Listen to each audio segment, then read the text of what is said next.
আল্লাহ, আল্লাহ Maradona মারা গেছে। আল্লাহ, আল্লাহ তুমি মাফ করে দাও। আল্লাহ, আল্লাহ ম্যারাডোনারে তুমি ক্ষমা করে দাও। আল্লাহ, কবরের আযাবগুলো তুমি মাফ করে দাও। আল্লাহ, আল্লাহ তুমি ম্যারাডোনারে জান্নাতের সর্বোচ্চ পর্যায়ে দান করে দাও। আল্লাহ, আল্লাহ তুমি ক্ষমা করে দাও। আল্লাহ, ভাই আপনি এটা কি আল্লাহ তুমি মাফ করতেছেন? করে দাও। কি হয়েছে ভাই? কেন ভাই, কে বলছে আপনারা ম্যারাডোনার জন্য দোয়া করতে? কেন ভাই, একটা মানুষ মারা গেছে, আমি তার জন্য দোয়া করতে পারবো না? না ভাই, এটা করা যাবে না। সব হুজুরাই বলতেছে যে এটা করা যাবে না। এটা কেমন কথা ভাই? আমরা উদারতা প্রকাশ করতে পারি, অন্য সব ধর্মের লোকেরা ম্যারাডোনার জন্য দোয়া করতেছে, আর আমরা কেন দোয়া করতে পারবো না? ইসলাম নাকি শান্তির ধর্ম? কোনো অমুসলিম যদি মারা যায় তার জন্য দোয়া করা যাবে না, সোজা কথা। ভাই, এইসব ফতোয়া কই পাইছেন ভাই? কে বলছে আপনারে? একজন মানুষ মারা গেছে, আমি তার জন্য দোয়া করতেই পারি, আমি তার জন্য ভ্রাতৃত্ব রক্ষা ক্ষেত্রে দোয়া করতে পারি, আমি তার জন্য উদারতা প্রকাশ করতে পারি। উদারতা প্রকাশ করতে ইসলামের শিক্ষা না? ইসলাম একটা শান্তির ধর্ম। তাহলে আপনি এখানে কোত্থেকে আসছেন যে ম্যারাডোনার জন্য দোয়া করতে পারবো না, একটা মানুষ মারা গেলে দোয়া করতে পারবো না? ভাই যেই বলুক, আপনার অত বোঝার দরকার নেই। যারা বিশেষজ্ঞ আলেম আছে, হুজুর আছে, তারা সবাই বলতেছে যে কোনো অমুসলিম মারা গেলে তার জন্য দোয়া করা যাবে না। তা আপনি এটা কেন করতেছেন ভাই? এটা তো কোরআন বিরোধী কথা। ভাই, মানুষ তো মারা গেছে, নাকি সে মুসলিম হোক আর অমুসলিম হোক, সে তো মানুষ, আমরা তো তার দোয়া করতে পারি। কই আছে ভাই? আমার দেখান, কে বলছে আপনার এই কথা? কই আছে? আপনি যুক্তি প্রমাণ সহকারে যে হুজুর বলছে আপনারা ধরে নিয়ে আসেন আমার কাছে। আপনি কেন আমার কাছে এসে বলতেছেন ভাই একটা মানুষের জন্য আমি দোয়া করতেছি, ভালো কাজ করতেছি, তারপর আপনি কেন আমার এইভাবে করতেছেন? ভাই আমি আপনার দলিল প্রমাণ দিতে পারবো, আর যে হুজুর বলছে সেই হুজুর আপনারা সামনে নিয়ে এসে আমি বলতে পারবো যে কোনো অমুসলিম মারা গেলে তার জন্য দোয়া করা হারাম, এটা আল্লাহ হারাম করেছে। তাহলে আপনি কেন এটা করবেন ভাই? কেন করবেন? এটা আপনি তো কোরআন বিরোধী কাজ করতেছেন ভাই। আপনি তো মেয়া উদারতাই বোঝেন না। একটা লোক মারা গেছে, আমি তার জন্য দোয়া করতেই পারি ভাই, আর সে অনেক বড় একজন ফুটবলার, আমি তার একজন ভক্ত, আমি তার জন্য দোয়া করতে পারি। আপনি তর্ক করেন না, আপনি তর্ক করেন না, কিছু না জেনে আপনি আমার সাথে তর্ক করবেন কেন? আসসালামু আলাইকুম। এরকম ঝগড়াঝাটি আমাদের সমাজে এখন হর হামেশাই দেখা যায়। যখনই কোনো অমুসলিম সেলিব্রিটি মারা যায়, যেমন কিছুদিন আগে সুশান্ত সিং রাজপুত, তিনি আত্মহত্যা করলেন, এবং গতকালকে বিশ্ববিখ্যাত খেলোয়াড়, ফুটবল খেলোয়াড় ম্যারাডোনা, তিনি মারা গেছেন। যখনই এই ধরনের সেলিব্রিটিগুলো, অমুসলিম সেলিব্রিটি মারা যায়, তখন আমাদের মুসলিম সমাজের কিছু আবেগী ভাই বোন তাদের জন্য প্রচুর পরিমাণে দোয়া করে। আসলেই কি তারা ঠিক কাজ করে? চলুন কোরআন এই ব্যাপারে আমাদের কি গাইডলাইন দিয়েছে সেটা স্পষ্টভাবে আমরা দেখে নিই। প্রথম কথা হচ্ছে, যারা মারা যাচ্ছে অমুসলিম সেলিব্রিটি, তাদের জন্য যে আমরা দোয়া করছি, এই দোয়াটা আমরা কার কাছে করছি? প্রথম কথা হচ্ছে, এই দোয়াটা আমরা করছি কার কাছে? সর্বশক্তিমান আল্লাহ সুবহানাহু ওয়া তাআলার কাছে। কেন করছি? যেন আল্লাহ সুবহানাহু ওয়া তাআলা তাদেরকে ক্ষমা করে দেন। ভাই আপনার কি মনে হয় আল্লাহ সুবহানাহু ওয়া তাআলা কখনো মিথ্যা বলেন? নাউজুবিল্লাহ।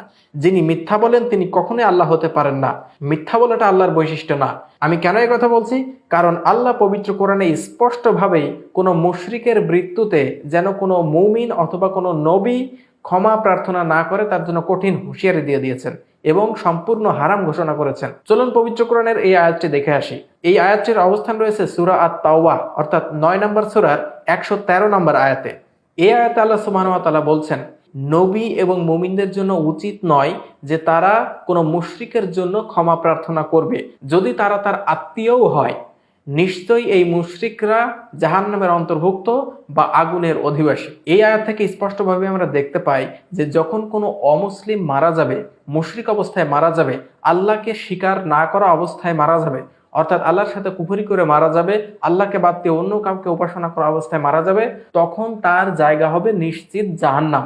জাহান্নামের সার্টিফিকেট তিনি দুনিয়া থেকে ক্রয় করে নিয়ে গিয়েছেন। আমাদের কোনো ক্ষমতা নেই আল্লাহর সেই কমান্ড অমান্য করার। যদি আপনি উদারতা প্রকাশ করার জন্য তর্ক বিতর্ক করে তারপরেও দোয়া করেন, তাহলে আপনি কোরআনের এই আয়াতকে অস্বীকার করছেন। তার মানে আপনি নিজেও কাফের হয়ে যাচ্ছেন। দোয়াটা আপনি আল্লাহর কাছে করছেন, সেই আল্লাহ আপনাকে কঠোরভাবে নিষেধ করে দিয়েছে যে তার যখন বেল পড়ে যাবে, ঘন্টা পড়ে যাবে, পরীক্ষার সময় শেষ হয়ে যাবে, তখন তার জন্য আর কোনো দোয়া গ্রান্টেড হবে না। যখন সে জীবিত ছিল তার জন্য আপনি হেদায়েতের দোয়া করতে পারতেন আল্লাহ সুবহানাহু ওয়া তাআলার কাছে, যে আল্লাহ আপনি তাকে হেদায়েত দান করেন। আমার মনে হয় না এই মুসলমানদের মধ্যে একজন মুসলমানও তার হেদায়েতের জন্য দোয়া করেছেন যেন সে ইসলামের পথে ফিরে আসে। এরকম কেউই করেননি। তবে সে যখনই মারা গিয়েছে তখনই তারা আবেগ আপ্লুত হয়ে এই দোয়াটা করছেন, যেটা কোরআনের বিরোধী কাজ। তাই আবারও বলছি, আবেগ দিয়ে নয়, একটু বিবেক দিয়ে চিন্তা করতে হবে। আল্লাহ সুবহানাহু ওয়া তাআলা যেহেতু এটা ডিক্লেয়ার করে দিয়েছেন, আর আল্লাহ নিশ্চয়ই মিথ্যা কথা বলেন না, পবিত্র কোরআনের একটা আয়াতও মিথ্যা হতে পারে না। তাই কোরআনের এই আয়াত অনুযায়ী কোনো মুশরিক যখন মারা যাবে তখন আমরা তার জন্য দোয়া করতে পারবো না, সাফ কথা। তবে সে জীবিত অবস্থায় তার সাথে আমরা ভ্রাতৃত্বপূর্ণ আচরণ করব, তার সাথে সৌহার্দ্যপূর্ণ আচরণ করব, তার সাথে সামাজিক যোগাযোগ রাখবো, সর্বোচ্চ পর্যায়ের চরিত্র দিয়ে তার সাথে কথোপকথন করব, কোনো অসুবিধা নেই। এটা ইসলাম আমাদেরকে শেখায়। সর্বোচ্চ চরিত্র দিয়ে তার সাথে আলাপ আলোচনা করব, বসবাস করব, কোনো অসুবিধা নেই। তার জন্য দোয়া করব যেন সে হেদায়েতটা পায়, দোয়া করব। তবে তার যখন বেল পড়ে যাবে, পরীক্ষার সময় শেষ হয়ে যাবে, তখন আমাদের আর কিছু করার নেই। তার সময় শেষ। যখনই তার সময় শেষ, সাথে সাথে তিনি জাহান্নামী, এটা আল্লাহ সার্টিফিকেট সাথে সাথে দিয়ে দিয়েছেন। তাই আমাদের কোনো ক্ষমতা নেই তার জন্য দোয়া করে তাকে জান্নাতে পাঠানোর। আল্লাহ এটা সম্পূর্ণ হারাম করে দিয়েছেন আমাদের জন্য। আশা করি উত্তরটা পেয়েছেন।